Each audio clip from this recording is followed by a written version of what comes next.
Camillus Part 1. Among all that is related about Furius Camillus, the most remarkable and, in my view, the most unusual circumstance is this, that a man who repeatedly commanded armies and won the most decisive victories, who was elected dictator 5 times and celebrated 4 triumphs, a man called in books the second founder of Rome, never once held the consulship. The reason lay in the condition of the state at that time. Being at odds with the Senate, the people refused to elect consuls and instead, by vote, appointed military tribunes. And although supreme authority rested in their hands and they possessed all consular rights and powers, the very number of tribunes made the multitude regard this office with greater favor. For indeed, the government was now headed by 6 men instead of 2, a circumstance pleasing to those who were burdened by oligarchy. It was in such a period that the glory of Camillus flourished, and his most distinguished exploits were performed. For this reason, he did not wish to oppose the will of the people, and did not seek the consular dignity, even though assemblies for the election of consuls were often convened during that interval.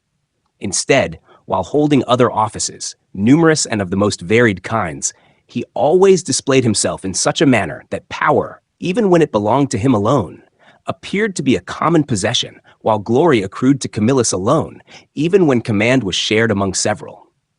The former he achieved through the moderation of a commander, striving to avoid envy, the latter through the sharpness and penetration of his intellect, in which, by common admission, he had no equal. Part 2. At that time, the house of the Furii was not yet especially renowned, and Camillus, serving under the dictator Postumius Tubertus, was the first of the Furii to win resounding fame in a great battle against the Aequi and the Volsci. Riding on horseback before the battle line of his own troops, he received a wound in the thigh, yet did not leave the field. Tearing the javelin from the wound, he engaged in combat with the bravest warriors of the enemy, and put them to flight. For this, he was not only honored with distinguished gifts, but also obtained the office of censor, which in those days carried immense authority. Among the acts he performed while discharging the duties of censor, one is mentioned as particularly notable. By persuasion and threats, he compelled unmarried men to marry widows, and these were very numerous as a result of the wars. Another measure, undertaken out of necessity, was the imposition of a tax upon orphans who previously had paid no levies. Such a step was forced by the frequent campaigns, which required enormous expenditures, above all the siege of Veii. This city was the pride of Etruria. In abundance of arms and in the number of its warriors, it was not inferior to Rome. It shone with wealth, splendor, and a luxurious way of life, and it had given the Romans many remarkable battles, contesting with them for glory and supremacy. By that time, however, the martial ardor of Veii had cooled. After suffering several severe defeats, the citizens had raised high and strong walls, filled their city with weapons, missiles, grain, and other supplies, and calmly endured the siege, indeed a very long one, yet no less burdensome and arduous for the besiegers. For the Romans were accustomed to wage war only during the summer, that is, for a relatively short time, and to winter within their own borders. But now, for the first time, in obedience to the orders of the tribunes, they were compelled to build fortifications, surround their camp with walls, and spend both winter and summer on enemy soil. Meanwhile, nearly the 7th year of the war had already elapsed, and therefore the commanders who, in the opinion of the soldiers, were responsible for conducting the siege too sluggishly and indecisively were removed, and new ones were elected in their place, among whom was Camillus, who then for the 2nd time assumed the office of military tribune. At that period, however, he took no part in the siege itself. By lot, it fell to him to wage war against Falerii and Capena, whose inhabitants, taking advantage of the Romans' preoccupation, frequently raided their territories and in general harassed them throughout the entire war with the Etruscans. They were defeated by Camillus, and after suffering heavy losses, were driven back within the walls of their cities. Part 3. Then, at the very height of the war, a calamity occurred at Lake Albanus, which, owing to the absence of any generally intelligible cause and to the impossibility of explaining it by the operation of natural principles, terrified everyone no less than the most incredible prodigy. a summer that had not been marked by abundant rains or persistent moist winds from the south, came to an end. It was already the middle of autumn. Throughout Italy, in numerous springs, rivers, and lakes, the water had either completely dried up or scarcely covered the bottom, and the rivers, as usually happens after prolonged heat, had become shallow and their channels narrowed.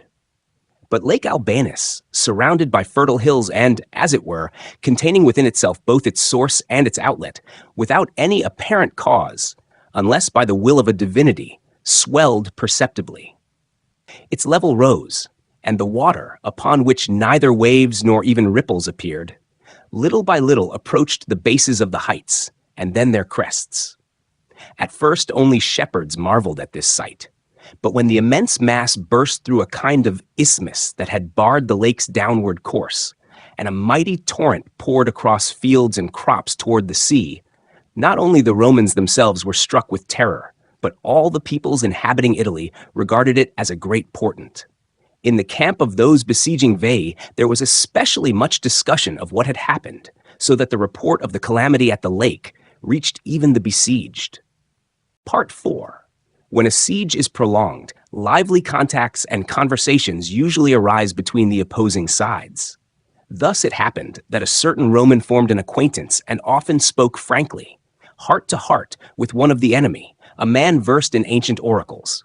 This man, in the opinion of his companions, possessed the art of divination and therefore surpassed others in wisdom. On learning of the flooding of the lake, he was exceedingly delighted and began to mock the siege.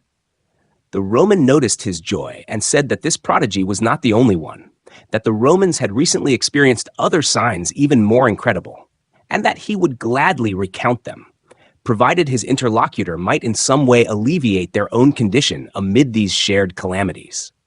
The enemy listened attentively and entered into conversation, hoping to discover some secret.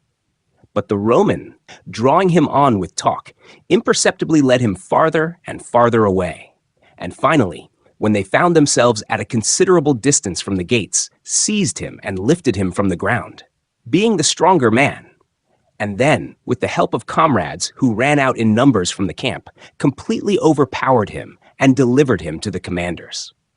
Reduced to such extremity, and realizing that what is fated cannot be escaped, the Etruscan revealed a prophecy not meant for public disclosure, which foretold that the enemy would not take Veii until they turned back and diverted the waters of Lake Albánus, which had overflowed and were flowing along new courses, preventing them from joining the sea. When this became known, the Senate was perplexed and judged it best to send an embassy to Delphi and inquire of the god. The envoys, Lucius Licinius, Valerius Potidus, and Fabius Ambustus, men of renown and influence, crossed the sea and, having received the god's response, returned bearing various oracles. Some commanded that the Alban waters be checked so that they should not reach the sea and be returned, if possible, to their former bed, or, if that proved impossible, be diverted by ditches and channels onto the plain and there used for irrigation. Others likewise pointed to neglect of certain rites, which from ancient times had been customary during the so-called Latin festivals. When this became known, the priests set about the sacrifices, and the people undertook the work of giving the waters another course. Part 5. In the 10th year of the war, the Senate deprived all magistrates of their authority and appointed Camillus dictator. Having chosen Cornelius Scipio as master of the horse, he first vowed to the gods that, if the war should end in glory, he would provide magnificent games and dedicate a temple to the goddess, whom the Romans call Mater Matuta. Judging by the rites performed in her honor, one may suppose that she is most likely Leucothea. Women bring a maidservant into the temple and strike her on the cheeks, then drive her out, embrace the children of their sisters instead of their own, and accompany the sacrifice with actions recalling the upbringing of Dionysus and the sufferings endured by Ino because of the concubine. Having completed his vows and prayers, Camillus invaded the land of the Faliscans and in a great battle defeated both them and the citizens of Capena who came to their aid. He then turned to the siege of Veii, and seeing that an assault would be exceedingly difficult, began to conduct a mine, Since the terrain around the city allowed underground passages to be dug and rapid progress to be made to a depth where work could be carried on unnoticed by the enemy. And so, when the hopes of the Romans were already nearing fulfillment, Camillus himself attacked from without, forcing the defenders to mount the walls, while a part of his soldiers secretly passed through the tunnel and, unnoticed by the enemy, found themselves inside the citadel, beneath the temple of Hera, which was the largest and most revered in the city. It is said that at that very moment, the leader of the Etruscans was offering sacrifice there, and that the seer, glancing at the entrails, cried aloud that the deity granted victory to whoever should complete this sacred rite. His words were heard by the Romans in the mine. They immediately broke through the floor and, with shouts and the clash of arms, appeared in the temple, and when the enemies fled in terror, seized the entrails and carried them to Camillus. Yet I am ready to admit that this tale has the character of a fable. When the city was taken, and the Romans began to plunder and carry off its immeasurable wealth, Camillus, gazing from the citadel upon the spectacle of pillage, at first stood motionless and wept. Then, hearing congratulations on every side, he stretched out his hands to the gods and prayed as follows: "O Jupiter Most High, and you gods who oversee deeds both just and unjust, you yourselves are witnesses that it is not in defiance of justice, but compelled to defend ourselves, that we punish this city of hostile and lawless men. Yet if nevertheless some reckoning awaits us for the present success, I pray that it may fall with the least possible harm upon me alone, sparing the Roman state and army." Having spoken thus, and wishing, as Roman custom dictates in prayer, to turn to the right, he fell as he made the turn. All around were greatly alarmed, but Camillus, rising, declared that everything had happened in accordance with his prayer. A great good fortune is expiated by a small mishap. Part 6. After plundering the city, Camillus resolved, in fulfillment of his vow, to transport to Rome the statue of Hera. Craftsmen assembled.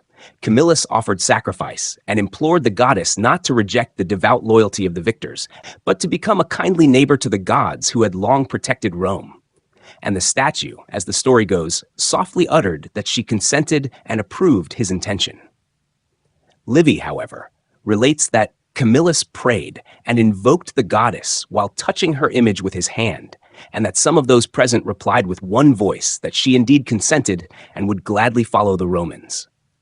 Yet those who firmly maintain their position, resolutely insisting upon the miracle, possess what they consider the most convincing proof in their favor, namely, the very destiny of Rome, which could never have risen from insignificance and obscurity to the height of glory and power without the support of a divinity openly manifested on many important occasions. They also cite other similar phenomena: drops of sweat appearing on statues, groans being heard, images turning away and closing their eyes. Many writers of former times report such things, and even from our own contemporaries, we have heard numerous astonishing and noteworthy accounts, which perhaps should not be dismissed with careless contempt. Yet in such matters, both ardent credulity and excessive skepticism are unreliable, owing to human frailty, which knows no bounds and lacks self-mastery. When it rushes to one extreme, it leads to superstition and empty fictions, to the other, to contempt for divine ordinances and their rejection. Prudence and the strictest observance of measure are best. Part 7. At this point Camillus, whether elated by the greatness of his achievement, for he had taken, in the 10th year of the siege, a city that rivaled Rome, or puffed up by praises of his good fortune, was filled with arrogance and pride wholly intolerable in one vested with lawful civic authority. He celebrated his triumph with excessive magnificence, and, what was most offensive of all, drove through Rome in a chariot drawn by a team of 4 white horses. No commander, either before or after him, had done this, for such a team was regarded as sacred and reserved for the king and father of the gods. This aroused resentment among his fellow citizens, unaccustomed to endure haughtiness and disdain. Camillus also furnished another pretext for attacks upon himself by opposing the law concerning the resettlement of the population. The tribunes of the people proposed that the people and the Senate be divided into 2 parts, so that some should remain to live in Rome, while others, chosen by lot, should move to the conquered city. Thus, the tribunes claimed, the citizens would become wealthier and would more easily preserve both their lands and all their other property by possessing two large and well-ordered cities. The people, who by that time had grown numerous and impoverished, welcomed this plan with enthusiasm and crowded tightly around the speaker's platform, demanding in confused shouts that the vote be begun. But the Senate and all the most influential citizens believed that the tribunes were plotting not a division, but the overthrow of Rome, and in their anger they sought the aid of Camillus. He, fearing an open confrontation, began to devise all manner of pretexts and urgent public business by which he continually postponed the ratification of the law. This only bred further bitterness. Yet the fiercest and most open hostility among the people toward him was provoked by the misunderstanding concerning the tithe of the booty. The pretext seized upon by the crowd, though not entirely just, was nevertheless not without foundation. For it appears that when setting out against Veii, Camillus had vowed that, should he capture the city, he would dedicate to the god a tenth of all the spoils. But when Veii was taken and plundered, either unwilling to trouble his fellow citizens, or simply forgetting his vow amid the burdens of daily affairs, he left all the wealth in the hands of its new owners. Later, however, when his term of office had already expired, he reported the matter to the Senate, and at the same time the priests declared that the sacrifices revealed the anger of the gods, which required rites of propitiation and thanksgiving. Part 8. The Senate resolved not to undertake a redistribution of the booty, which would have been difficult, but required that all who had received a share should themselves, under oath, return a tenth part to the control of the state. For the poor soldiers, worn out by the hardships of war, and now compelled to part with something they regarded as their own and had already spent on personal needs, this amounted to harsh and bitter coercion. Camillus, not knowing how to answer their reproaches and finding no better excuse, resorted to the most absurd defense, confessing that he had forgotten the vow. While they indignantly repeated that, having first promised to dedicate it to the god, a tenth of the enemy's property, he was now exacting a tithe from the property of his fellow citizens. Nevertheless, everyone paid the amount due, and it was decided to fashion a golden crater and send it to Delphi. But there was not enough gold in the city, and the authorities were considering where to obtain it, when the women, after consulting among themselves, removed their gold ornaments and handed them over as an offering to the deity, the total weight amounting to 8 talents. Wishing to honor them worthily for this generosity, the Senate decreed that henceforth women, no less than men, should receive a fitting funeral oration after death. Previously, it had not been customary to deliver public speeches at the funerals of women. 3 men from among the most noble Romans were chosen as sacred envoys, and, equipping a warship with festive adornment and an excellent crew, they were sent on their voyage. It is said that not only storms but also calm are fraught with danger, and this was borne out by the experience of the Roman envoys, who came to the brink of destruction and then, contrary to expectation, escaped peril. Near the Aeolian Islands, when the wind fell, Liparian triremes attacked them, mistaking them for pirates. The Romans stretched out their hands in supplication, and therefore the Liparians did not ram their ship, but threw a rope over it, towed it to shore, and proclaimed both ship and men for sale, firmly convinced that the vessel was piratical. Only with difficulty were they persuaded to release the captives, yielding to the arguments of a single man, the strategos Timasitheus, who employed all his courage and influence. At his own expense, he equipped several ships, escorted the envoys, and took part in the dedication of their offering, for which he received well-deserved honors in Rome. Part 9. The tribunes of the people again began to speak of resettlement, but, most opportunely, a war with the Faliscans broke out and enabled the noble and powerful citizens to choose magistrates according to their own judgment. Since the circumstances required a commander not merely experienced, but also respected and renowned, Camillus was appointed military tribune together with 5 others. After the people had cast their votes, Camillus assumed command, invaded the land of the Faliscans, and laid siege to the city of Falerii, strongly fortified and fully prepared for war in every respect. He understood that Falerii could not be taken by a sudden assault without prolonged effort. But he wished to keep his fellow citizens occupied and give their energies an outlet, so that, sitting idle at home, they would not be seduced by the speeches of their leaders or stir up revolts. The Romans, like physicians, almost always resorted to this remedy, expelling from the state the maladies of sedition and unrest. Part 10. Relying on the fortifications that encircled the city in an unbroken ring, the Faliscans made little account of the siege. Apart from those who kept watch upon the walls, everyone continued to wear the toga as before. The children ran to school, and the schoolmaster led them outside the walls for walks and gymnastic exercises. The Faliscans, following Greek custom, all employed a single teacher, wishing that from the very beginning of life, the children should be educated together and accustomed to remain united. This teacher conceived the plan of dealing Falerii a mortal blow by using the children for that purpose. Each day he led them down to the foot of the wall, at first remaining at a short distance from it, and after finishing the lessons, brought them back again. Gradually he ventured farther, and the children, growing accustomed, ceased to fear danger. In the end, the teacher handed all his pupils over to the Roman sentries and asked to be conducted, together with them, to Camillus. When he appeared before the commander, he explained that rendering service to Camillus was more important to him than fulfilling just obligations toward these children, of whom he was the teacher and guardian. "That is why I have come," he concluded, "and in their persons I deliver Falerii to you." Camillus regarded his action as monstrous. After hearing the man, he said, addressing all those present, that war was indeed a grim business and attended by many injustices and acts of violence. Yet for honorable men there existed certain laws even in war. And however desirable victory might be, no one should pursue advantages whose source lay in crime and impiety. A great commander, he declared, ought to rely upon his own courage, not upon the baseness of others.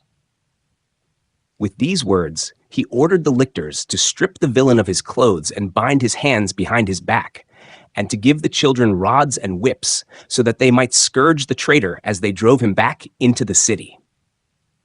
As soon as the Faliscans learned of the teacher's treachery, the whole city, inevitably in the face of such a calamity, resounded with lamentation.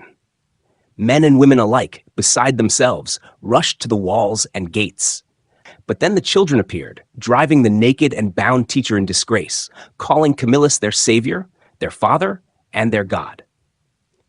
Not only the parents of the children, but all the other citizens who witnessed this scene were filled with admiration and ardent affection by the justice of the Roman commander.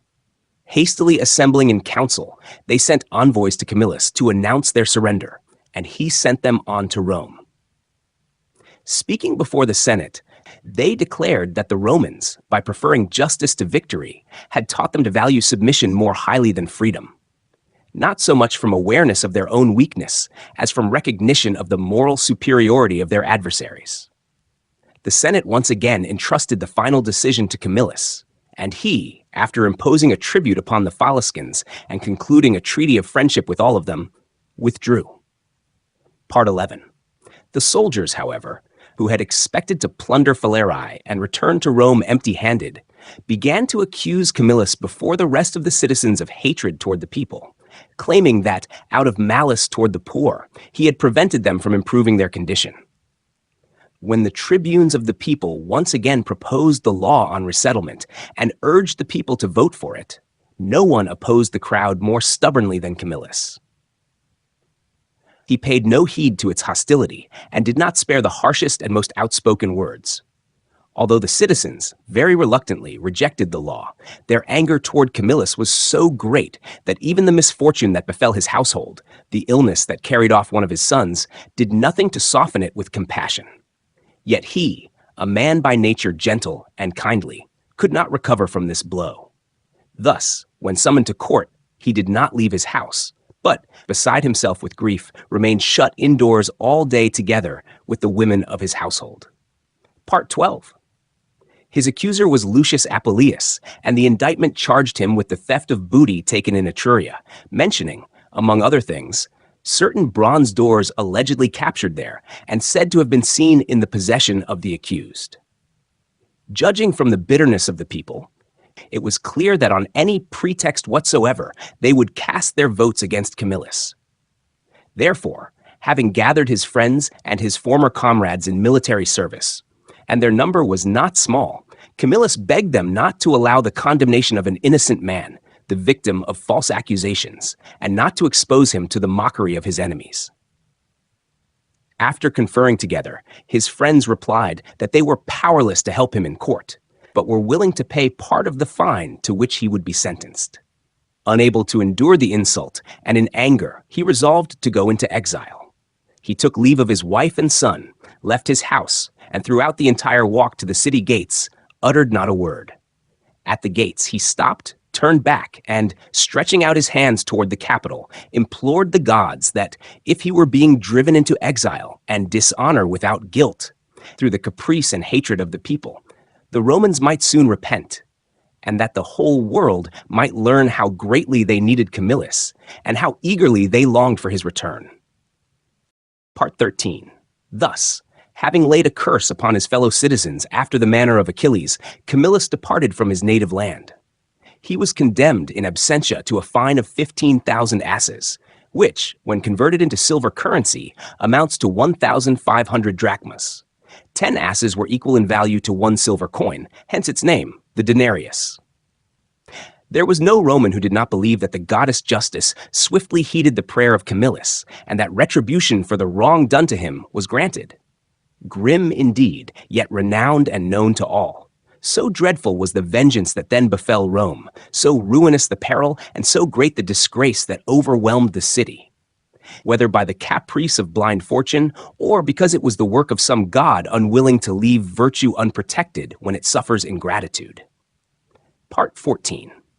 The first omen of the great calamity that was approaching was held to be the death of the censor Gaius Julius, for the Romans regard the censorial office with special reverence, deeming it sacred. Secondly, even before the exile of Camillus, a certain Marcus Caedicius, a man of humble rank, not of senatorial order, yet upright and honorable, appeared before the military tribunes with a report worthy of serious reflection. He related that on the previous night, while on what is called the New Street, someone had called out to him. He turned around but saw no one, and then a voice, louder than any ordinary human voice, uttered these words: "Go, Marcus Caedicius, at daybreak to the magistrates and tell them to expect the Gauls shortly." The tribunes, however, merely laughed and jested after hearing Caedicius. Not long after this incident, misfortune burst upon Camillus. Part 15. The Gauls were a people of Celtic origin. Leaving their homeland could not sufficiently sustain them all because of their great numbers. They set out in search of new territories. Tens of thousands of young men fit for war, and an even greater multitude of children and women who followed in their train. Some of them crossed the Rhipaean mountains and poured down to the shores of the Northern Ocean, occupying the outermost regions of Europe. Others settled between the Pyrenean and Alpine ranges, and long dwelt near the Senones and the Bituriges. Many years later, they tasted for the first time wine brought from Italy, and this drink delighted them so greatly that, intoxicated by a pleasure hitherto unknown, they were seized with frenzy and, taking up arms and carrying their families with them, rushed toward the Alps to seek the land that produced so marvelous a fruit, thenceforth deeming all other lands barren and savage. The first to bring them wine and to incite them to invade Italy was, it is said, an Etruscan named Aruns, a man of noble birth and not ill-disposed by nature, but overtaken by the following misfortune. He was guardian to an orphan, the wealthiest among his fellow citizens, and a youth of remarkable beauty, named Lucumo. From early childhood, the boy was reared in Aaron's household, and when he came of age, he did not leave it. Under the pretense of cherishing the company of his guardian, he long concealed that he had seduced Aaron's wife, or perhaps had been seduced by her. When their passion advanced so far that it could neither be restrained nor concealed, the youth carried the woman off from her husband to live openly with her. Aaron sought redress in court, but since Lucumo had many friends and spent money lavishly, the plaintiff lost his case and left his country. Having heard of the Gauls, Aruns went to them and led them into Italy. Part 16. Upon entering Italy, the Gauls immediately seized the region formerly held by the Etruscans, which stretches from the Alps to both seas, as their very names attest. For the sea to the north is called the Adriatic, from the Etruscan city of Adria, while that on the other side of the peninsula, facing south, is called the Etruscan or Tyrrhenian Sea. This entire land abounds in forests, pastures, and well-watered rivers. It contained 18 large and beautiful cities, well suited alike for every kind of industry and for a luxurious and wealthy mode of life.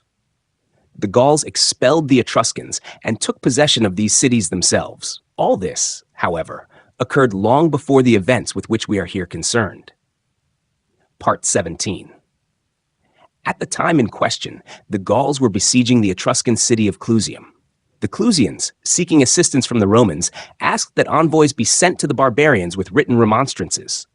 3 men of the Fabian house were dispatched, individuals held in high esteem and invested with the highest offices at Rome.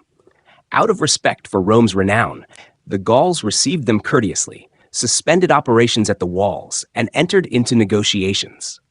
When the envoys asked what injury the Clusians had inflicted upon the Gauls and for what reason they were attacking the city, the Gallic king Brennus laughed and replied as follows: "The Clusians wrong us in that they cultivate and sow but little land, yet desire to possess much, and yield not a single plot to us foreigners, though we are numerous and poor. Did not the Albans, the Phydenae, the Ardeates, and in more recent times the inhabitants of Veii and Capena, and many cities of the Faliscans and Volscians, do you Romans the same injustice?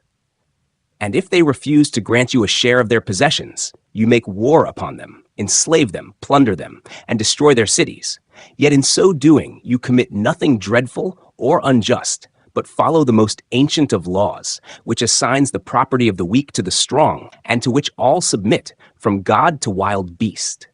For even beasts by nature are such that the stronger strive to possess more than the weaker.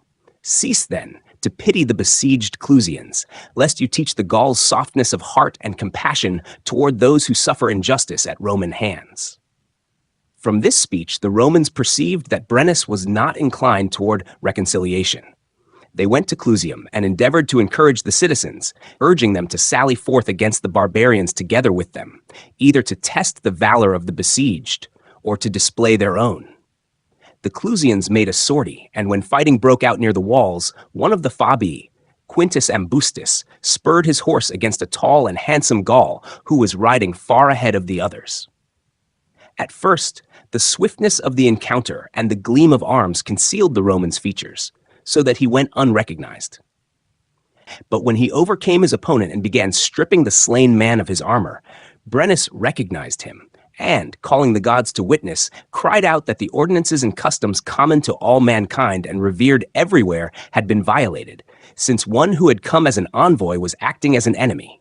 He immediately broke off the battle and, disregarding the Clusians, led his army against Rome. Lest it be thought that the Gauls rejoiced in the insult and merely sought a pretext for war, Brennus sent a demand to Rome for the surrender of Fabius, while he himself advanced slowly and without haste. Part 18. In Rome the Senate assembled, and many condemned Fabius, among them the priests called the Fetiales. Seeing in what had happened a direct act of sacrilege, they insisted that the Senate assign responsibility for the crime to the guilty man alone, and thus free all the rest from the curse. These Fetiales had been appointed by Numa Pompilius, the gentlest and most just of kings, as guardians of peace, and at the same time as judges who assess and authorize the grounds that give the right to begin a war. But when the Senate referred the case to the people and the priests repeated their accusations against Fabius, the crowd treated the divine laws with such unheard of audacity and such mockery that it even elected Fabius and his brothers as military tribunes. Learning of this, the Celts were seized with fury. Their former slowness vanished without a trace. Now they advanced with all the speed of which they were capable. The peoples through whose lands their route lay were struck with terror at the sight of their numbers, the splendor of their equipment, their strength and their wrath, and regarded all their country as already lost and their cities as doomed to swift destruction. Yet, contrary to expectation, the barbarians committed no acts of violence and took nothing from the fields. More than that, as they passed near city walls, they cried out that they were marching against Rome, that they declared war only upon the Romans, and that they considered all others their friends. To meet the rapidly advancing Gauls, the military tribunes led out the Roman army. Impressive in numbers, there were not fewer than 40,000 heavy infantry, but poorly trained, for the most part, men who were taking up arms for the first time. Moreover, the commanders showed complete disregard for the sacred rites. They did not wait for favorable signs from the sacrifices, nor did they consult the seers, as was proper before so terrible a battle. No less seriously did the multiplicity of command disrupt all plans and undertakings. For even in struggles, far less decisive, a single commander was often chosen, whom the Romans call a dictator, well knowing how useful it is in moments of danger, when a single design is to be carried out, to obey an unrestricted authority vested with full powers. Finally, great harm was done to the cause by the insult inflicted upon Camillus, since it had now become frightening to command an army without flattering and indulging one's subordinates. After withdrawing 90 stadia from the city, the Romans pitched camp by the river Allia, not far from its confluence with the Tiber. Here they awaited the appearance of the barbarians, and, engaging them in a disorderly encounter, and therefore one shameful to themselves, were put to flight. The left wing of the Romans the Celts at once hurled into the river and destroyed. Those who held the right wing, abandoning the plain under the enemy's pressure and climbing the hills, suffered far less loss. The main body slipped from the enemy's grasp and rushed to Rome. The rest, some were saved because the enemy grew weary of killing, fled by night to Veii, believing that Rome had fallen and that everything in it had been given over to destruction. Part 19. This battle took place after the summer solstice, about the time of the full moon, on the very day that had once brought dreadful calamity upon the Fabian clan, when 300 men of that house perished. In memory of the second disaster, this day still bears the name Allian, from the river. As for unlucky days in general, whether they ought to be established, or whether Heraclitus was right in censuring Hesiod for not knowing that all days are by nature alike, and for calling some good and others bad, this difficult question is examined in another treatise. Yet even here, I think, it will not be out of place to cite a few examples. Thus, for the Boeotians, on the 5th day of the month, Hippodromios, which the Athenians call Hekatombion, there fell two of the most glorious victories that freed the Greeks, one at Leuctra, and the other, more than 200 years earlier, at Circesis, where they routed the Thessalians under Latamius. Further, on the 6th day of the month, Boedromion the Persians suffered defeat at Marathon, on the 3rd day simultaneously at Plataea and at Mycale, and on the 25th they were beaten at Arbela. In the same month, about the time of the full moon, the Athenians won the naval battle at Naxos, commanded in that fight by Chabrias, and on the 12th day they prevailed at Salamis, as is related in our book On Days. Thargelion likewise brought disaster upon the barbarians time after time. Alexander defeated the king's generals at the Granicus in the month Thargelion, and the Carthaginians in Sicily suffered defeat by Timoleon on the 23rd of the same month, on the day which is thought to correspond approximately to the capture of Troy, following Ephorus, Callisthenes, Damestes, and Malichus. By contrast, Metageitnion, which the Boeotians call Panemos, was unfavorable to the Greeks.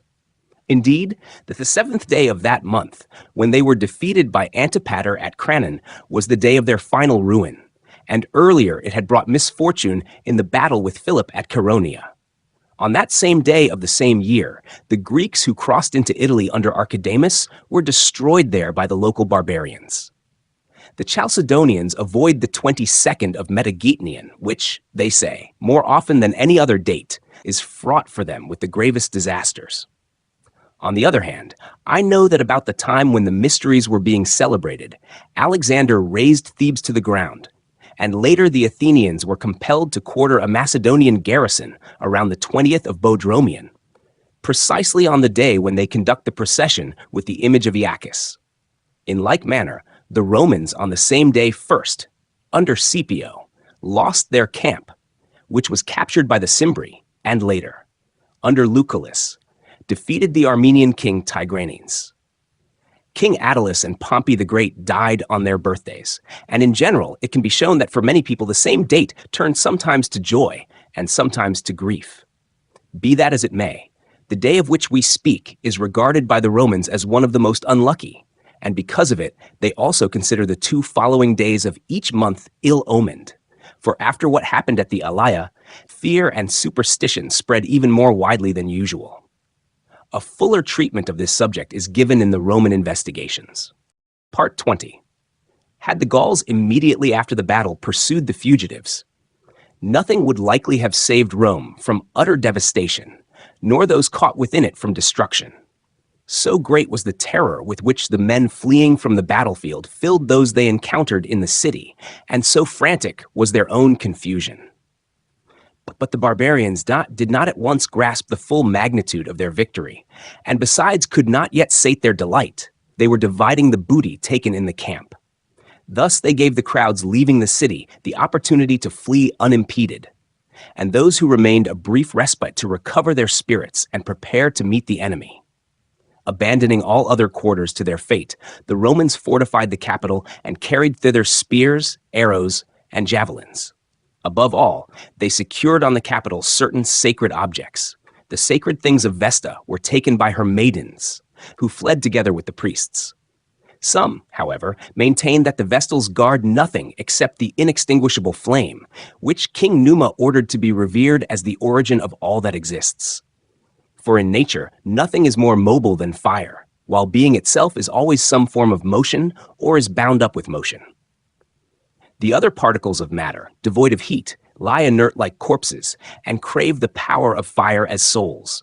When this power in any way touches them, they acquire the capacity to act and to feel. Therefore, Numa, a man of extraordinary wisdom, who, as they say, even conversed with the Muses, declared fire sacred and commanded it to be kept unceasingly, as an image of the eternal force that orders all things in the world. Other writers report that this fire, as among the Greeks, is purificatory and burns before the temple, while within are hidden sacred objects, which no one may see except the aforementioned Vestal virgins. The prevailing opinion is that the Trojan Palladium, brought to Italy by Aeneas, is preserved there.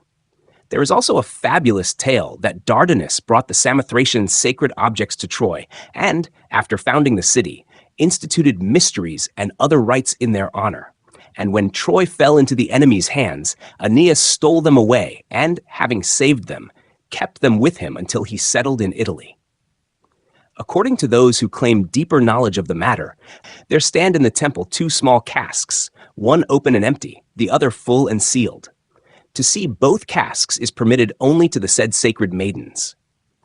Others, however, see here a misunderstanding arising from the fact that the girls threw most of the temple utensils into 2 casks, which were then buried beneath the temple of Quirinus. This place even now bears the name the Casks. Part 21. But the most important and most revered sacred objects the Vestals took with them and fled along the riverbank. Among those fleeing by this route was Lucius Albinius, a man of the common people. He was carrying in a wagon his small children, his wife, and the most necessary possessions.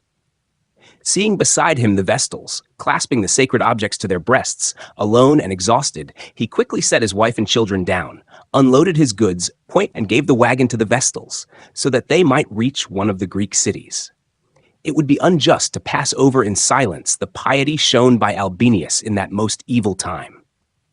The priests of the other gods, together with former consuls and triumphators, men of advanced age, were unable to part from the city. Clad in sacred and festive garments, they offered prayers to the gods under the leadership of the chief priest Fabius, dedicating themselves as an expiatory sacrifice for their fatherland, and in this solemn attire they seated themselves on the forum upon ivory chairs, awaiting their fate. Part 22. On the 3rd day after the battle, Brennus approached the city with his army, and finding the gates open and the walls devoid of guards, at first feared some stratagem or ambush. It seemed incredible to him that the Romans should have renounced all resistance whatsoever. But he then realized his mistake and entered Rome through the Colline Gate, a city a little more than 360 years old, if indeed one may trust the accuracy of the reckoning of events of those times. for the disorder of such calculations is the cause of disagreements even in determining other, more recent occurrences. Vague reports of the dreadful calamity and the capture of the city appear to have reached Greece at once. Heraclides of Pontus, who lived shortly afterward, writes in his book On the Soul that a rumor came from the west to the effect that an army had arrived from afar, from the Hyperboreans, and had captured the Greek city of Rome, situated somewhere in those regions, on the shore of the Great Sea. I am not surprised, however, that Heraclides, that spinner of tales and inventor, embellished the true report of the city's capture with the Hyperboreans and the Great Sea for the sake of display. Aristotle the philosopher undoubtedly heard a correct account that Rome was taken by the Celts, yet he names the savior of Rome as Lucius, whereas Camillus was Marcus, not Lucius. But the name was given at random. Having occupied the city, Brennus set guards around the capital and himself went onto the forum, where he saw with astonishment richly dressed men sitting silently in chairs, who at the appearance of the enemy did not rise, did not change expression, did not even move an eyebrow, but calmly and firmly leaning on the staffs they held in their hands, gazed steadfastly at one another. This extraordinary sight so amazed the Gauls that for a long time they did not dare to touch or even approach those seated, wondering whether they were gods. At last, one of them summoned his courage, went up to Manius Papirius, and timidly touching his chin, pulled at his long beard, whereupon Papirius struck him with his staff and crushed his head. The barbarian drew his sword and cut Papirius down. Then the enemy rushed upon the other old men and slew them, and afterward began to kill indiscriminately all whom they encountered, and to plunder the houses. After many days of pillage, they burned and utterly destroyed the whole of Rome, in anger and fury against the defenders of the capital, who not only refused to surrender, but, in defending the walls, inflicted substantial losses upon the attackers. For this reason, the Gauls laid waste the city, and put to death all the captives, men and women, old and young alike, without distinction. Part 23. As the siege dragged on, the enemy were forced to concern themselves with replenishing their supplies of food. Some, under the king's command, continued to keep watch over the capital, while the rest ravaged the countryside, attacking villages, not all together, but divided into detachments and operating separately in different places. Success had made them overconfident, and they roamed scattered about without the slightest fear. The greater part of them, however, those who observed discipline more strictly than the others, marched toward Ardea, where Camillus had settled after his exile from Rome. Although he lived there as a private citizen and took no part in public affairs, he was far from wishing to avoid an encounter with the enemy. On the contrary, he hoped and waited for an opportunity to take vengeance upon them. Seeing that the number of the Ardeans was sufficient, but that through the fault of their commanders, who were inexperienced and faint-hearted, they lacked courage, he first addressed the young men, impressing upon them that the misfortune of the Romans and the valor of the Celts were not the same thing, and that in the disasters suffered by the reckless one should recognize the will of fortune rather than the deeds of men who had in no way earned their victory. It was noble and worthy, he said, even at the price of many dangers, to repel the assault of foreign barbarians who, like fire, consider conquest finished only when they have destroyed the conquered. But even this was unnecessary. If the Ardeans displayed boldness and zeal, victory would in due time fall to them without any danger at all. The youth of Ardea welcomed this speech with approval, and Camillus went to the authorities. The magistrates and counselors consented, and he armed all who were fit for military service, but kept them within the city walls so that the nearby enemy might learn nothing. When the Gauls, having scoured the whole region and laden with enormous booty, pitched their camp on the plain in complete carelessness and free from all anxiety, and night fell and silence descended upon the drunken camp, Camillus, being informed of everything by scouts, led the Ardeans out through the gates. Marching silently and without hindrance, he approached the enemy camp about midnight. Loud shouts and the blare of trumpets sounding on all sides startled the drunkards, but weighed down by wine, they were unable to recover their senses. Only a few, sobered by fear, prepared to fight and resisted Camillus's men, but they were killed. Most of the Gauls the Ardeans caught still in the grip of sleep and drunkenness and slaughtered unarmed. The few fugitives who slipped out of the camp by night and wandered alone through the fields were overtaken and destroyed by cavalry the next day. Part 24. News of this success quickly spread through the cities and stirred many who were able to bear arms, but most of all, the Romans who had fled from the battlefield at the Allia to Veii. "What a commander the god has taken from Rome," they lamented to one another, "to adorn and glorify Ardea with the exploits of Camillus, while the city that gave birth to and raised this man has vanished from the face of the earth. Left without leaders, we take refuge behind foreign walls and look on while Italy perishes. Come then, let us send to the Ardeans and demand back their commander, or else take up arms and go to him ourselves. He is now no exile, and we are no citizens, since our fatherland no longer exists. It is in the enemy's hands." So they resolved, and sending messengers to Camillus, asked him to assume command. But he replied that he would agree only after the citizens on the capital had passed a lawful decree. While they lived, he regarded them as his fatherland and was ready at once to obey their orders. But against their will he would do nothing. Camillus's prudence and flawless nobility inspired admiration, yet there was no one to carry the message to the capital. Indeed, it seemed altogether impossible for a messenger to penetrate the citadel while the city was occupied by the enemy. Part 25. Among the young Romans there was a certain Pontius Cominius, a man of no very distinguished origin, but eager for glory and honors, who voluntarily undertook this difficult task. Taking no letter to the defenders of the capital, so that, if he fell into enemy hands, Camillus's intentions might not be discovered. Clad in wretched clothing beneath which pieces of cork bark were hidden, he safely passed almost the entire distance by day, and by dusk was already near the city. Since crossing the river by the bridge was impossible, as the barbarians guarded the crossing, Pontius wrapped what little clothing he had around his head. It weighed almost nothing, and, using the cork to support his body in the water, swam across the Tiber and reached the city. Light and noise repeatedly betrayed the wakeful enemy, and avoiding them, he eventually came to the Carmental Gate, where it was quietest and safest. At that spot, the Capitoline Hill is especially steep, and the approaches to the summit on all sides are blocked by sheer cliffs. There, with enormous effort, Pontius climbed unnoticed up the most precipitous ascent and appeared before the soldiers guarding the wall.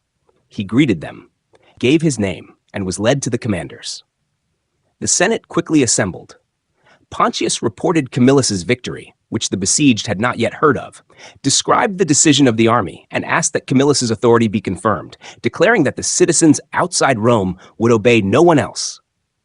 After hearing and deliberating upon this report, the Senate appointed Camillus dictator, and sent Pontius back the same way. With the same success, he avoided the enemy, and announced the Senate's decision to his compatriots. Part 26. The Romans joyfully welcomed this decision, and when Camillus arrived at Veii, he found there already 20,000 armed men. Adding auxiliary contingents from the allies, he began to prepare an attack upon the Gauls. Meanwhile in Rome, several barbarians, happening by chance upon the place where Pontius had climbed the Capitol at night, noticed many traces of feet and hands, for he had clutched at every projection, uprooted grass and broken brush on the slopes, and fallen clods of earth. They reported this to the king, who came and saw it with his own eyes. At first he said nothing, but in the evening, having assembled the most agile and skilled of the Celts in climbing mountains, he addressed them thus: "The path we could not find is shown to us by the enemy themselves, proving that it is passable and accessible to a man. It would be a shameful disgrace, having made a beginning, to leave the task unfinished, to retreat from this rock as though it were truly impregnable, when the enemy himself teaches us how to take it. Where one man can climb easily, many can do so in turn. Indeed, mutual assistance will add to their strength, and afterward each shall receive the gifts and honors worthy of such courage." Part 27. After this speech of the king, the Gauls readily promised to carry out his command, and about midnight, gathering in great numbers at the foot of the height, silently began to climb upward. Steep as the cliff was along which they crawled, the ascent in practice proved easier than they had expected, and those who first reached the summit were already preparing to scramble onto the wall and fall upon the sleeping sentries. Neither men nor dogs heard or sensed anything. But in the temple of Juno there were sacred geese, which had formerly been fed in abundance, but now, when even men scarcely had enough food, were neglected and suffered from hunger. These birds are by nature keen-sensed and timid, and hunger had deprived them of sleep and rest. They immediately heard the approach of the Gauls, and rushing toward them with loud cackling, woke everyone. And the barbarians, seeing that their stratagem was discovered, no longer concealed themselves, but advanced noisily. Snatching up in haste whatever weapons came to hand, the Romans ran to meet the enemy. The first to see the Gauls was Manlius, a former consul, a man of great strength and proven firmness of spirit. Engaging two at once, he cut off the right hand of one who had already raised his sword, and with a blow of his shield hurled the other headlong from the rock. Standing on the wall, he and the Romans who gathered around him drove back the rest of the Gauls. In any case, only a few had managed to climb up, and they acted with little resolution. Thus the danger passed, and at dawn the Romans cast down to the enemy the commander of the watch. Manlius received for his victory a reward more honorable than profitable. Each man gave him his daily ration, half a pound, as the Romans call this measure, of bread, and a quarter of a Greek kyle of wine. Part 28. After this incident, the determination of the Celts began to wane. They suffered from a lack of provisions, for fear of Camillus kept them in place and did not allow them to replenish their supplies. An unseen disease struck them down, since around their tents, set amid ruins, lay heaps of corpses, and a thick layer of ashes, under the action of heat and wind, poisoned the air, making it dry, acrid, and harmful to breathe. Worst of all affected them the change in their accustomed way of life. From regions rich in shade and abounding in secure refuges from the summer heat, they had arrived in the hot autumn season in a low-lying land with an unhealthy climate, and were forced to remain idle for a long time at the foot of the Capitoline Hill. Already the 7th month of the siege had begun. A true pestilence raged in the camp, and corpses were so numerous that they were no longer buried. Yet matters were no better for the besieged. Hunger grew more severe, and the lack of news about Camillus weighed heavily, for no one came from him, since the Gauls kept vigilant watch over the city. As both sides were in distress, negotiations began, at first through the guards, who most often had dealings with one another. Then, when the authorities approved their initiative, Brennus and the military tribune Sulpicius met and agreed that the Romans would pay 1,000 pounds of gold, and that the Gauls, upon receiving the ransom, would immediately leave the city and Roman territory. These terms were confirmed by oath, but when the gold was brought, the Celts behaved dishonestly, at first covertly and then openly tilting the scale. The Romans were indignant, and Brennus, as though mocking them, unbuckled his sword together with its belt and threw it onto the scales. "What is this?" asked Sulpicius. "Woe to the vanquished," replied Brennus. His answer long since passed into a proverb. The Romans were divided in opinion. Some angrily demanded that the gold be taken back and that they return to the citadel and endure the siege further. Others advised overlooking this slight insult, and, by paying more than agreed, not to regard it as disgraceful, since circumstances had already compelled them to give up their property at all, an act not pleasant, but alas, necessary. Part 29. While they were disputing with the Celts and among themselves, Camillus appeared at the gate with his army. Learning what was happening, he ordered the rest to follow him slowly in formation, while he himself, accompanied by the most eminent men, hastened to the Romans. All made way and received him, as befitted the holder of supreme authority, with reverent silence. The dictator removed the gold from the scales and handed it to the lictors, and told the Celts to take away their scales and weights and depart, adding that from ancient times it had been the Roman custom to save the fatherland by iron, not by gold. Brennus cried out in anger that the Romans were unjustly violating the agreement. "The treaty is unlawful and therefore has no force," Camillus replied. "With the appointment of a dictator, the authority of all other magistrates ceases. Therefore, the treaty was concluded with those who had no right to do so. Let whoever wishes speak now, The law has vested me with the power to pardon those who seek forgiveness and to punish the guilty if they do not repent. Brennus flew into a rage and gave the signal for battle. Both Gauls and Romans drew their swords, but only pressed against one another in confused skirmishes, and matters went no further. Nor could it be otherwise in the narrow passages between houses where there was no room to form a battle line. Quickly realizing this, Brennus withdrew the Celts, whose losses were slight, back to the camp, and during the night completely evacuated the city. After marching 60 stadia, he halted near the road leading to Veii. At dawn, Camillus overtook him with Romans excellently armed and now full of courage. After a fierce and prolonged battle, they routed the enemy, who suffered terrible losses, and captured his camp.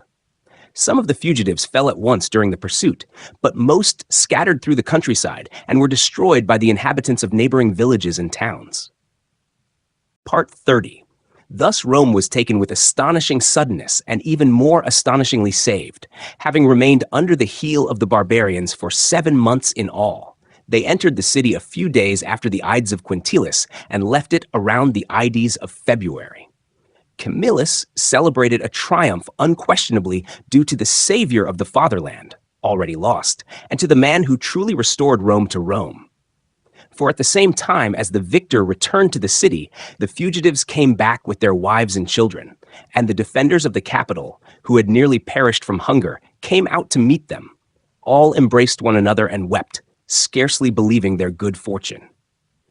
The priests and attendants of the gods, having adorned the sanctuaries they had saved, either hidden before the enemy invasion or carried away with them, set them on display.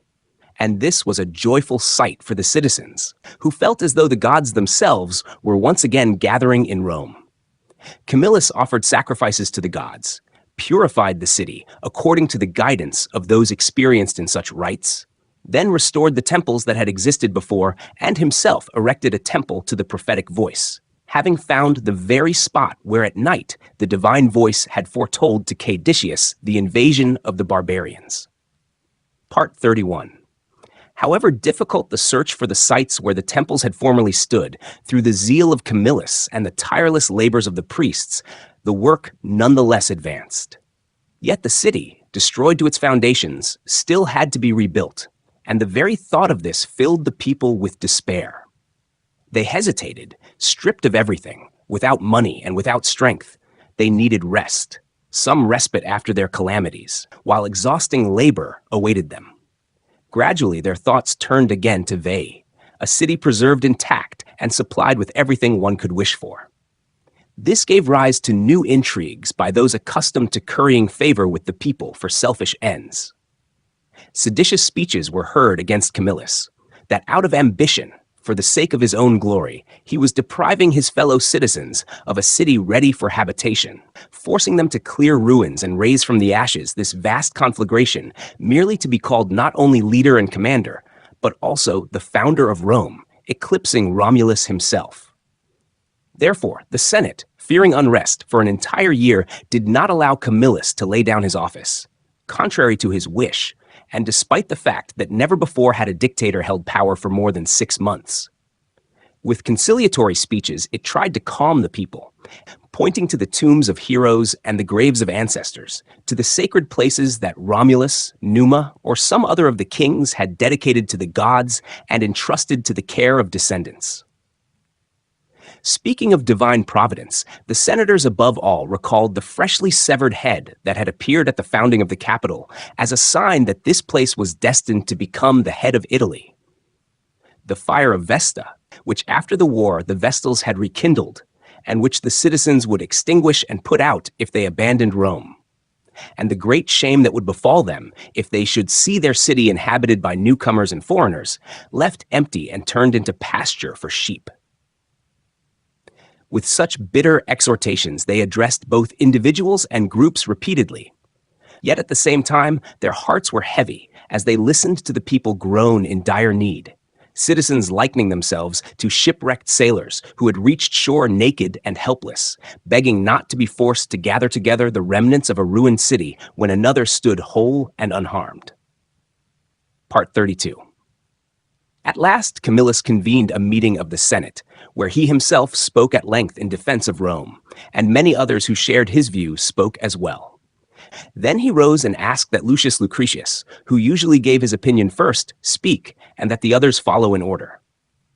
Silence fell, and Lucretius was about to begin when, by chance, a voice sounded outside the door. A centurion passing by, with a detachment of the day guard, loudly ordered the standard-bearer to halt and set down the standard, saying that it was best to stop and rest here. These words came at such a timely moment, so directly answered the wavering thoughts about the future, that Lucretius, giving thanks to the god who had sent the sign, declared that he agreed with it, and all the rest followed his example. A remarkable change also occurred in the mood of the crowd. Everyone urged one another to get to work and, without any plan or order, chose places for themselves wherever they wished or found convenient. As a result, the streets of the rebuilt city turned out crooked and the houses stood haphazardly. The cause of it all being haste. It is reported that within a year the Romans rebuilt both the city walls and their own dwellings.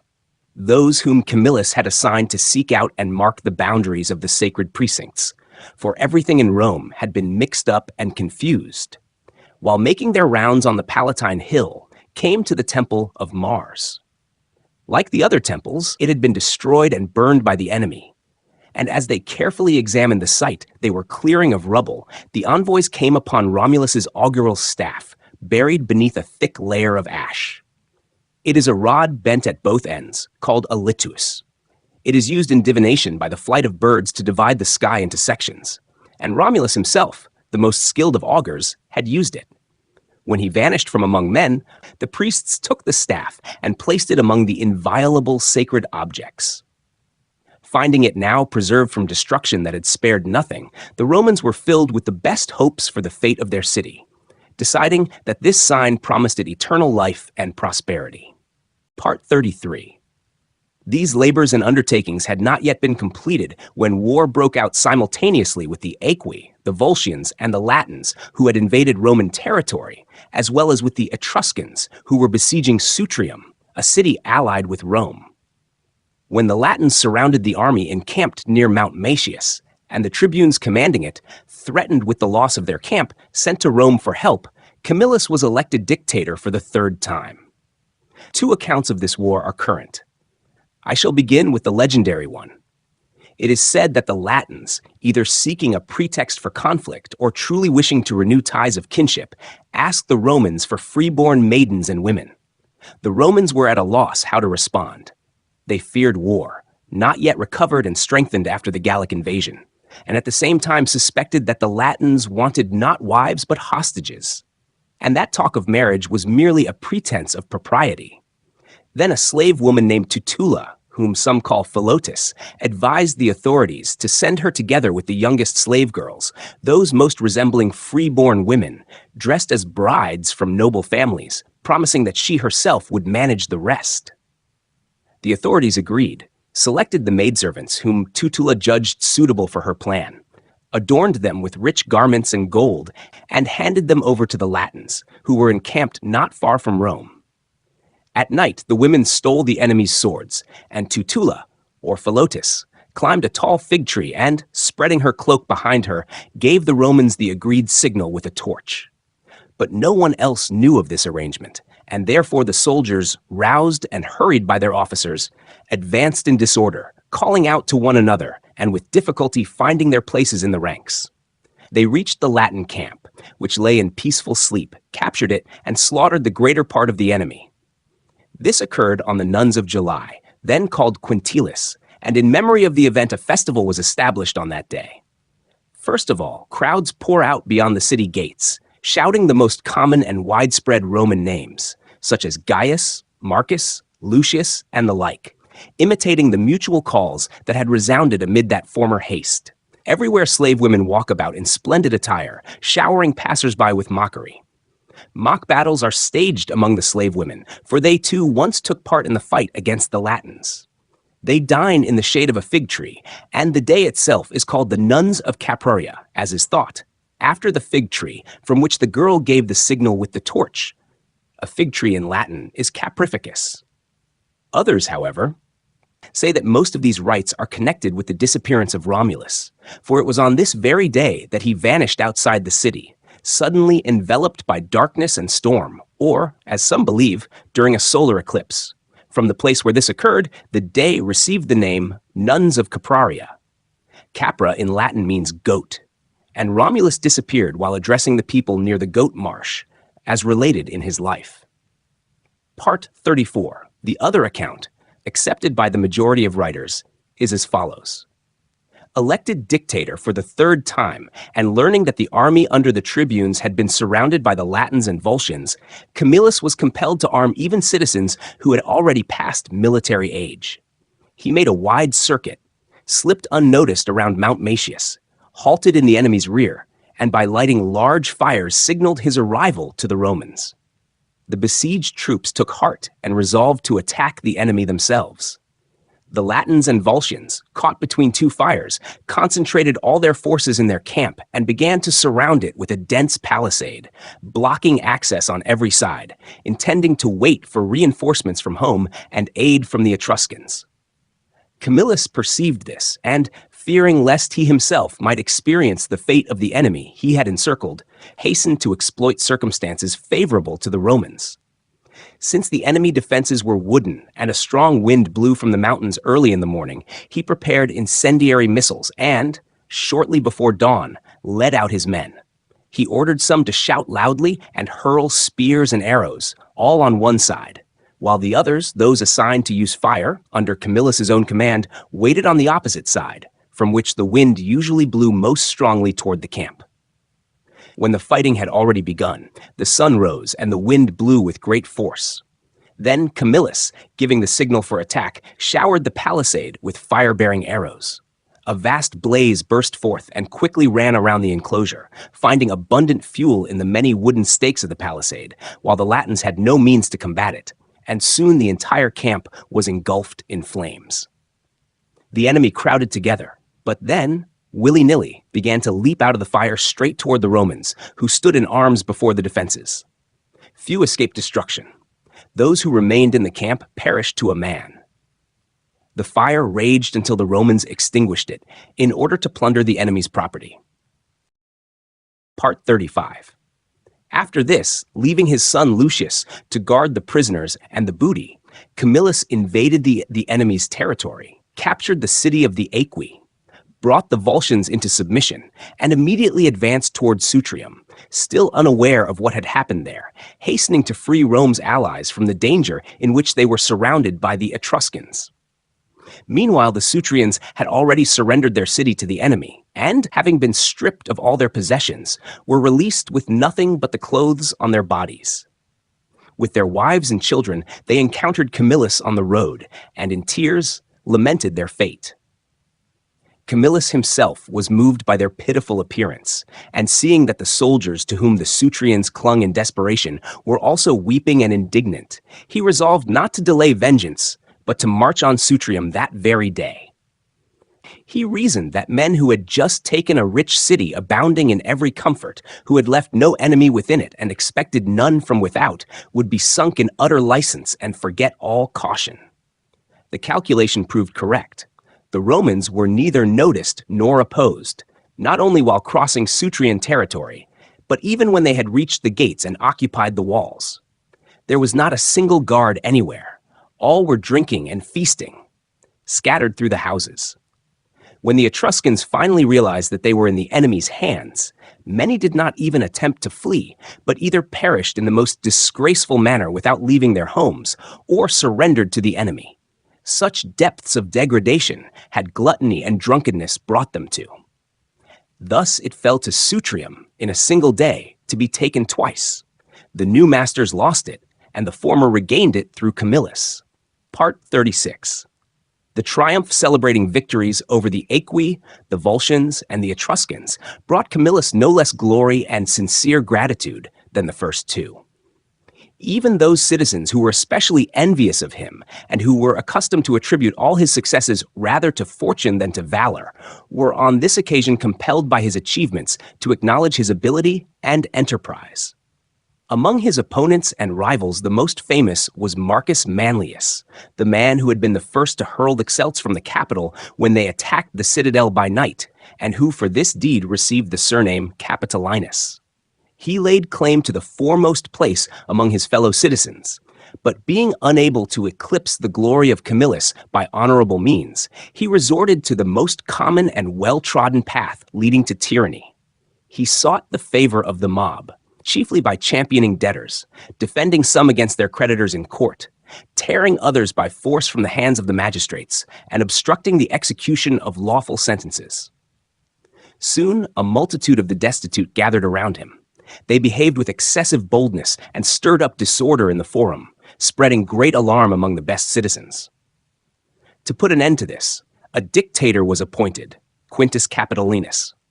He cast Manlius into prison, but then the people changed their dress, as was customary in times of great calamity affecting the whole state, and the Senate, fearing an uprising, ordered Manlius to be released. Set free, he showed no improvement. On the contrary, he courted the mob with even greater recklessness and further inflamed the city. Camillus was again elected military tribune. Manlius was brought to trial, but an insurmountable obstacle confronted the accusers. From the forum, there was a view of the capital, of the very place where Manlius had fought the Celts.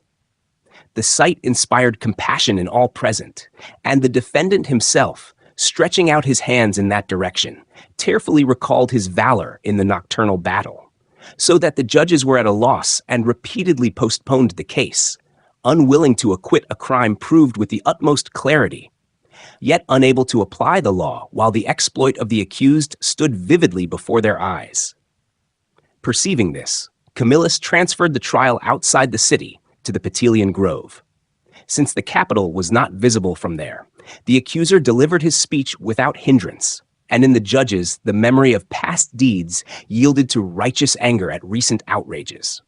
Manlius was condemned to death, led to the Capitol, and hurled from the rock. The same place thus became a memorial both of his greatest good fortune and of his greatest misfortune.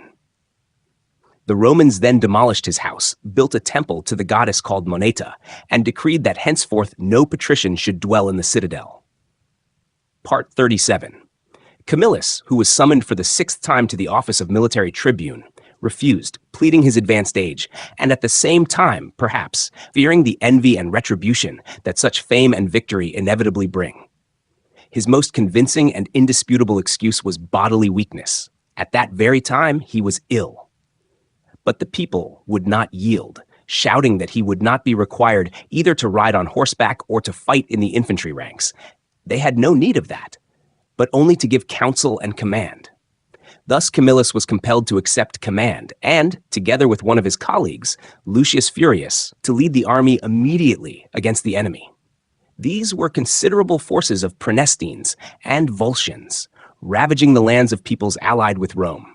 Setting out on the campaign and pitching camp not far from the enemy, Camillus, hoping that time itself would bring the war to an end, intended to avoid battle and, if extreme necessity arose, to fight only after his health had improved.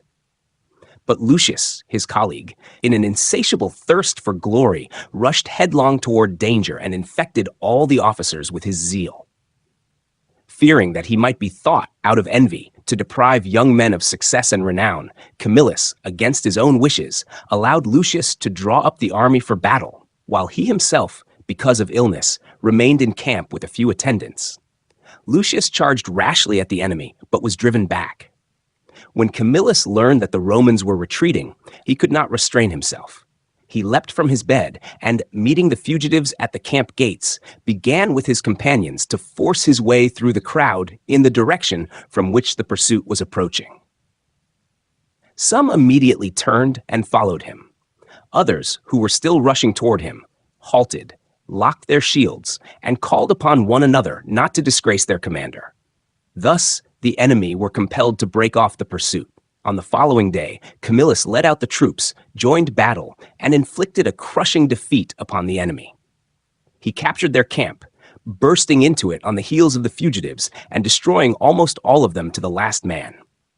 After this, receiving news that the city of Satria had been taken by the Etruscans and that the inhabitants, all Roman citizens had been slaughtered to a man, he sent the larger and less mobile part of his forces to Rome, and with the strongest and bravest soldiers attacked the Etruscans who had entrenched themselves in the city, overcame them, killed some, and expelled the rest. Part 38. Returning to Rome with immense booty, Camillus proved that those had been wisest who had not been deterred by the age and infirmity of an experienced and courageous commander, and who, despite his refusal and illness, had chosen him rather than any of the younger men who persistently sought power. Therefore, when talk arose of the defection of the Tusculans, it was Camillus who was to march against them, taking with him one of his 5 colleagues in office. Although all 5 expressed an eager desire to accompany him, he disregarded the requests of the others and chose Lucius Furius. No one had expected such a choice, for this was the very Furius who had recently dared, in defiance of Camillus, to engage in battle and had lost it. But evidently wishing to consign that unhappy episode to oblivion and to wipe away the stain of disgrace from Lucius, Camillus granted him preference over all the rest. Meanwhile, the Tusculans, striving to atone for their fault, resorted to stratagem. Although Camillus had already marched against them, their fields and pastures were filled, as in time of peace, with farmers and shepherds. The gates of the city stood open. Children continued their lessons in the schools, craftsmen worked in their shops, educated citizens walked about the forum in togas, and the magistrates zealously assigned houses to the Romans for lodging, as though no danger were expected and no guilt were known. All this did not shake Camillus's conviction that the Tusculans had acted treacherously, but their repentance for the betrayal aroused his sympathy. He ordered them to go to Rome and ask the Senate to exchange anger for mercy, and then himself helped the petitioners obtain for Tusculum full pardon and the restoration of all civic rights. Such were the most notable deeds of Camillus in the year when he served as military tribune for the 6th time. Part 39. After this, Licinius Stolo stirred up grievous disturbances in Rome. The people rose against the Senate, demanding that of the 2 consuls at least one must be a plebeian and not both patricians. The tribunes of the people were elected, but the crowd did not allow the consular elections to take place. Since the absence of authority threatened to plunge public affairs into even greater confusion, the Senate appointed Camillus dictator for the 4th time, against the will of the people. And he himself accepted the office with no eagerness, being unwilling to struggle against those to whom many great battles had given the right to speak with him, Camillus, freely and openly. For the greater part of his achievements had been accomplished in war together with these men, not in the forum with the patricians, who even now, he understood this, had chosen him out of malice and envy, in order that he might either crush the power of the people or himself be ruined by failing in the task. Nevertheless, attempting in some way to remedy the crisis, he learned the day on which the tribunes of the people intended to bring their law to a vote, and, appointing a levy for that same day, began to summon the people from the forum to the field of Mars, threatening heavy fines for disobedience. For their part, the tribunes on the forum threatened, and confirmed their threats with an oath, to fine him 50,000 denarii if he did not cease diverting the people from voting. Whether he feared a new condemnation and exile, deeming them a disgrace at the close of life after such great services and exploits, or whether he could not and would not contend with the irresistible force of the multitude, in any case, he went home, and in the following days laid down his office, pleading illness. The Senate appointed another dictator, who, making the very instigator of the disturbances, Stolo himself, master of the horse, had the law ratified that most deeply grieved the patricians. It forbade anyone to own more than 500 aegera of land. Stolo gained loud renown from this victory in the voting, but not long afterward, being convicted of himself possessing as much land as he had prevented others from holding, he suffered punishment under his own law. Part 40. Unresolved remained the question of the election of consuls, the most grievous and painful issue, the beginning and primary cause of the disturbances, which had brought the Senate the greatest trouble and vexation in its conflicts with the people.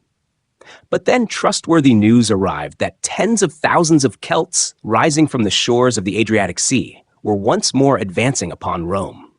The rumor of war was soon confirmed by its harsh deeds. The enemy ravaged the fields, and the population, unable easily to reach Rome, scattered into the mountains. Fear of the Gauls at once put an end to the discord, and, finally reaching agreement, the multitude and the leading citizens, the Senate and the people, unanimously elected Camillus dictator for the 5th time. Though he was a very old man and already living out his 8th decade, seeing the extremity and danger in which his country stood, he did not, as before, excuse himself or put forward reasons for refusal, but immediately accepted command and began the levy. Knowing that the strength of the barbarians lay in their swords, with which they fought without skill, in truly barbarian fashion, striking chiefly at shoulders and head, he ordered helmets for the heavy infantry to be forged entirely of iron, with smooth and even surfaces, so that the swords might either glance off or break. And he commanded that the rims of the shields be fitted with bronze scales, since wood by itself did not protect against blows. He trained the soldiers to use the throwing spear like a pike and to set it against the strokes of the enemy's swords. Part 41.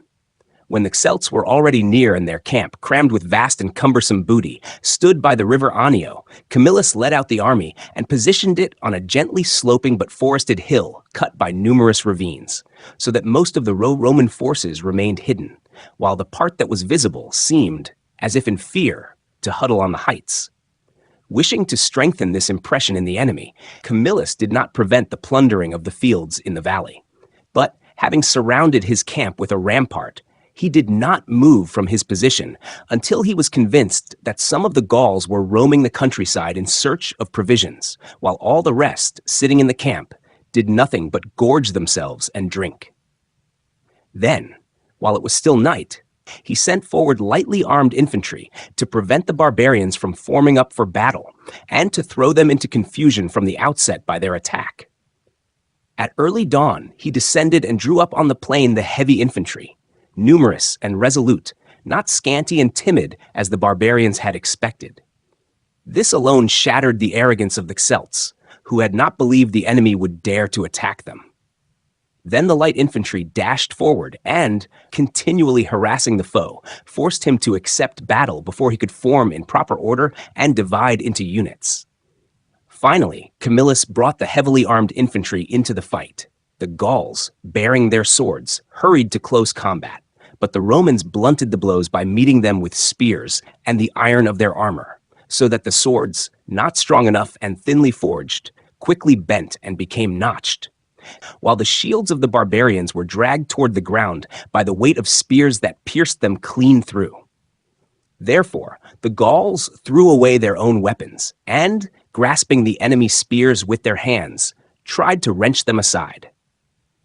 Seeing that the Gauls were deprived of any protection, the Romans drew their swords and cut down those fighting in the front ranks. The rest scattered in flight across the plain, knowing that Camillus had earlier occupied the hills and heights, and that their camp, which, trusting in their own bravery, they had left unfortified, would be easy to seize. This battle, it is reported, took place 13 years after the capture of Rome, and it alone instilled in the Romans firm confidence in their superiority over the Celts, whom until then they had greatly feared, believing that on the former occasion the barbarians had been defeated not by Roman valor, but by disease and an unexpected stroke of misfortune. So powerful was this fear that they enacted a law exempting priests from military service in all cases except war against the Gauls. Part 42. This was the last of Camillus's military battles. He took the city of Veii in passing. They submitted without a fight. But there still remained the greatest and most difficult struggle on the field of state affairs. The contest with the people, who returned from victory with renewed strength and demanded that one of the consuls be a plebeian, in violation of the existing law, and despite the stubborn resistance of the Senate. The Senate did not allow Camillus to lay down his authority, believing that with the vast rights and power conferred by the office of dictator, it would be easier to defend the cause of the aristocracy. Once, while Camillus was attending to business in the forum, an attendant sent by the tribunes of the people ordered him to follow and laid a hand on his shoulder, intending to lead him away. Such shouting and tumult arose in the forum as had never been seen before. Camillus's entourage tried to push the attendant from the platform, while the crowd below called to drag the dictator away by force. Not yet fully knowing how to act, Camillus nevertheless did not relinquish the reins of power, but went together with the senators to the Senate House. Before entering, he turned toward the Capitol and prayed to the gods to grant the undertaking the happiest outcome, promising, if the unrest should subside, to build a temple of concord. In the Senate, a fierce debate flared up, but of the two opposing views, the more conciliatory prevailed. Concessions were to be made to the people, and they were to be allowed to elect one consul from their own order. The dictator announced this decision to the people, who immediately, as was to be expected, joyfully reconciled with the Senate and escorted Camillus home with enthusiastic shouts and applause. On the following day, the Romans, having assembled, decreed that the Temple of Concord, which Camillus had promised should be built, in memory of what had occurred, within sight of the Senate and the People's Assembly, that one additional day be added to the so-called Latin festivals, and that they be celebrated for 4 consecutive days. And finally, that all Romans without delay offer sacrifices and adorn themselves with garlands.